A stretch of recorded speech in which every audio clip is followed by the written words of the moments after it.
Well, it took a while, thank you Alfa Romeo, but we've finally seen the 10 liveries the teams will be running with for the 2022 Formula 1 season. Some are beautiful, some are quite plain, some were very unexpected, but all look good in their own ways, which is a bit of a surprise given the history of Formula 1. So this week, what I did was gather the entire Everything F1 team together to give me their rankings 1st to 10th for what they thought of the liveries. We then assigned the F1 point system to these rankings with 25 points for 1st and 10 points for 10th, and got ourselves the official Everything F1 livery rankings. Now, quick disclaimer, we are in no way judging or commenting on the aero or body designs of the cars. This list is purely an aesthetic look at the liveries themselves. In 10th, potentially not surprisingly, is the Haas VF22. Now, we did this with and without the Uralkali branding, and it still came out 10th with 38 points. And is anyone surprised by this? Because I certainly wasn't. The not-so-subtle Russian flag design of the 2021 car, thanks to the team's title sponsor Uralkali, wasn't exactly a popular look last year, and for this year, the intention at least was to run with a livery which, if anything, was even more blatant in how it displayed its controversial colour scheme. It was also launched out of nowhere, using just images, no videos, anything like that, no show, not exactly impressive. Now, to Haas's credit, and we here at Everything F1 all unanimously support and applaud their decision to remove all Uralkali branding from the car in light of the conflict in Ukraine. And we do all actually agree that the car genuinely looked markedly better as just a black and white livery. But even in that, guys, it is still just a very plain black and white livery. Both designs deserve their spot at the bottom of this list. Sorry, Haas. In 9th, we have the Red Bull RB18, which scored 104 points. Now, for anyone new to Formula 1, this might come as a slight surprise, but if you have been watching for more than a few years, you may have seen this one coming. On screen now, popping up, is every Red Bull car from 2016 to 2022. And yes, I promise, these are all different cars, but, and particularly from 2018 onwards, the livery has been a literal copy and paste job for half a decade. Yes, they added the big Oracle logo on the side pod this year, but really this is just so lazy, as it has been for several years. Very much deserving of 9th place, really boring design. 8th is the Alpine A522 with 153 points. Now, for the sake of simplicity, because Alpine strangely launched their car with 2 liveries, we base this ranking purely off the blue livery, which the Enstone team will be running for most of this season. The pink livery will only be used for the first 2 races in Bahrain and Saudi Arabia. And honestly, I think that might have affected Alpine's low ranking in this list. I myself would have put them far higher had they stuck to pink, because it would have been far more of a unique standout like the old Racing Points were. But there are just too many blue or dark coloured cars on this year's grid, to the point that even though this is a nicer, more metallic shade of blue than 2021, it just doesn't stand out. Maybe that's part of El Plan, silent but deadly? We'll have to wait and see. 7th, the AlphaTauri AT03 with 176 points. Now, for a team named for a very expensive fashion brand, you'd expect AlphaTauri would be the ones to really nail their liveries. Surely the one thing a company isn't lacking is talented designers. However, though this car does look far better, to my eye at least, than the oddly proportioned top-bottom split of the 2021 car, it's still nowhere near the 2020 design, which was comfortably the most beautiful car of that season. This lighter, more pastel-y navy of this year is a nice change, but it doesn't contrast as well with the white as the deeper navy did previously, so I'm not surprised to see it this low down on the list, and I didn't rank it particularly highly myself, unfortunately.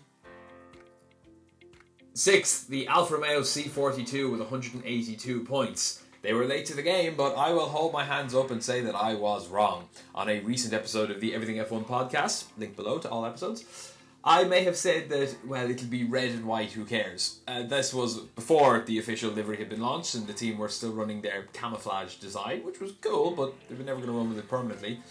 But boy, was I wrong. This is a beauty to my eye, but there's a but. I think we were all maybe a bit soured in our decision here by the just woeful performance of the team in Barcelona at the first test, and more importantly the fact that we haven't actually seen it out on track, really, other than a short filming day, especially not with the other cars in the sun to see what it really looks like on TV cameras. It's possible it won't actually look anywhere near as good on TV cameras, though I sincerely hope not. 5th is the Williams FW44 with 188 points. And now we're into the business end, and it's nice to see Williams so high up on any ranking list, isn't it? I think we'd all be happy to see them actually finish this high this season, but in terms of the livery, well, it's a nice one, isn't it? The metallic navies and blues with the red accents all just work well. It's very clean. There's actually not that much more to say about it, really, to be honest. Good job, Williams. Fourth, Mercedes W13 with 200 points. The return of the full silver arrows after 2 years in that beautiful black guise was welcomed by all, including Lewis Hamilton himself, and Mercedes have gone and used a somewhat more shiny shade of silver and a much more luminescent shade of the turquoise for the Petronas logos on the front and rear wings. And it's good, it's very good. The livery is excellent for sure, and no doubt we'll see more of it this season than most other cars, but a good job nonetheless. It's a pretty car.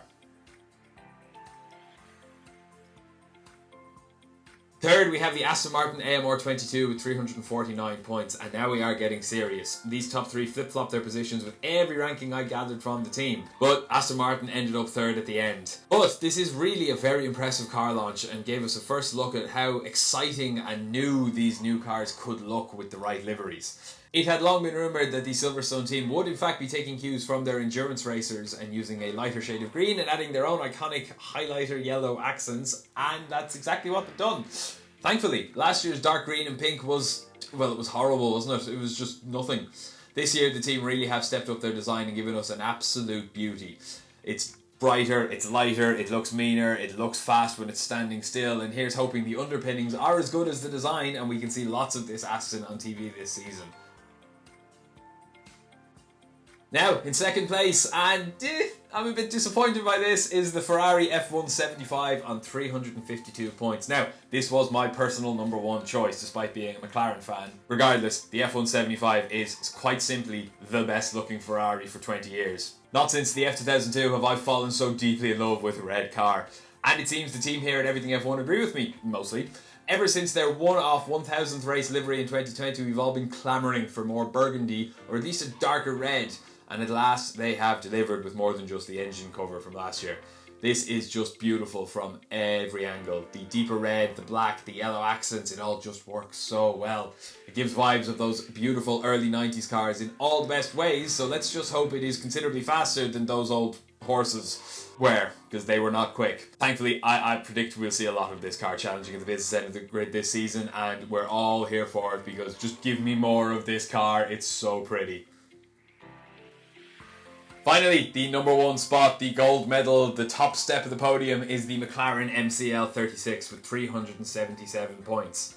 Now, any of you who are regular listeners to the Everything F1 podcast will know that we here are not also secret McLaren fans. So this might not be too much of a surprise, but it's not just bias that has us rank the McLaren MCL 36 as being the best looking car on the grid. Honestly, like I said, I voted for Ferrari as number one. But I have no problem with this being number one as the team have voted. The bright papaya McLaren re-adopted back in 2018 has always been a bit divisive, unfortunately. The 2018 iteration was awful, really, really awful. It looked like a mango had vomited on an F1 car.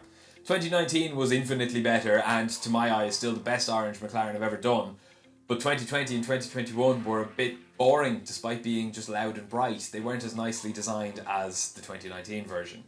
There was also a bit of a sentiment that the orange was just a bit childish. Maybe that's the wrong word, maybe unprofessional might be a bit better. It just never looked like a design that would sit well as the championship winning car at the pinnacle of motorsport. This though, wow, the MCL 36 fixes all of those problems. Firstly, while it is still quite orange, it is far less of it than previously. The addition of more black and most importantly more light blue really contrasts the orange perfectly. There's hints of that spectacular one-off Gulf livery from last year's Monaco Grand Prix, and that's probably no accident, given that livery was voted the best looking car of 2021.